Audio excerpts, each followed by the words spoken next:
Okay, I'm trying a new software to do my screencast. Let's see if it works. I'm going to do this problem here. A certain group of symptom-free women between the ages of 40 and 50 are randomly selected to get a mammogram and screening, and the incidence rate of breast cancer among them is 0.8%. False negative rate is 10%, false positive is 7%. If the mammogram results for a particular woman are positive, what's the probability that she actually has breast cancer? Okay, so we can start with the total number of people of whatever number we want. We could do 1,000, we could do 10,000, we could do 100,000. It doesn't really matter. We just want to start with a total that would give us some good numbers here using the percentages. So let's say there's 10,000 women in this study, and I can change that in the future if I want to show you what will happen here if we chose a different number. So you're going to do this on paper, but I like to show you this in Excel just so you can see what calculations you'll be doing on paper here. So you want to set up a chart here. It says that, let's see, 0.8% of the women actually have breast cancer. So I'm going to, in this box, I'm going to set that equal to 0.8%, which is 0.008. Got to change the percent to a decimal. 0.8% of the total number of women. So I'm going to times this with the total number of women in the study actually have breast cancer. So 80 out of 10,000 is 0.8%. Now, the other people don't have breast cancer. So in this box, I'm going to take the total and minus the 80 that do have it and say this is the number of people that don't have breast cancer. Okay, and now we're going to go to the positive and negative test results. So it looks like false negative, that means they got a negative result even though they do have breast cancer. So it's this box here. False negative has an occurrence of 10%. So I'm going to set this equal to 10%, 0.10, times the number of people that do have breast cancer. So 10% of those got a negative test result. 8 of them got a negative test result. The other people got positive test results. So I'm going to take 80 minus 8. That's the number of people that got positive test results when they had breast cancer. 72 out of 80.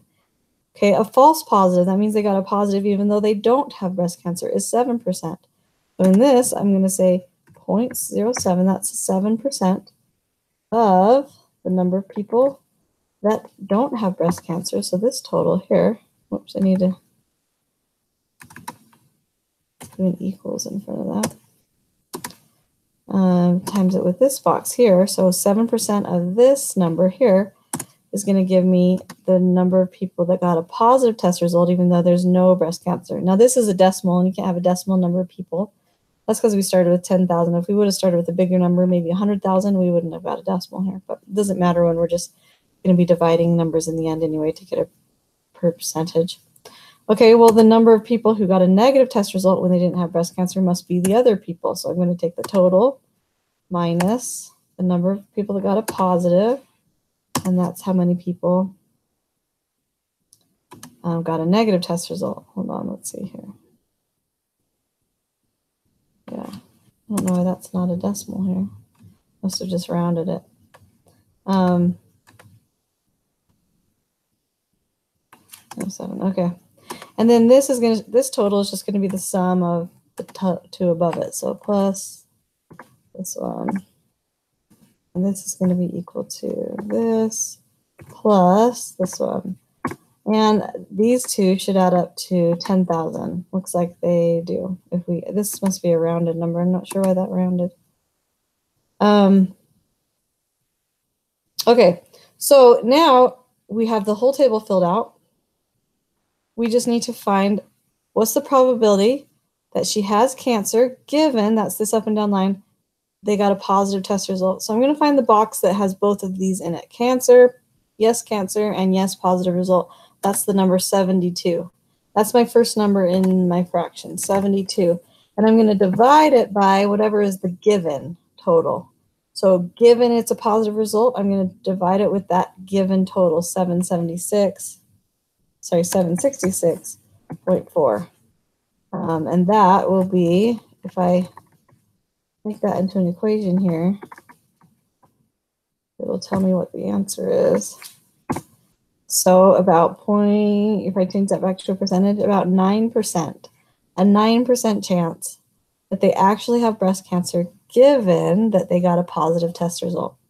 If they would have said it differently, if they said, what's the probability they have cancer, or that they got a positive test result given that they have breast cancer, that would be a different question. If the probability that they had a positive result given that they have cancer, now that's a different question, right? We would still find the box that had the two of them in it, positive test result and yes, cancer.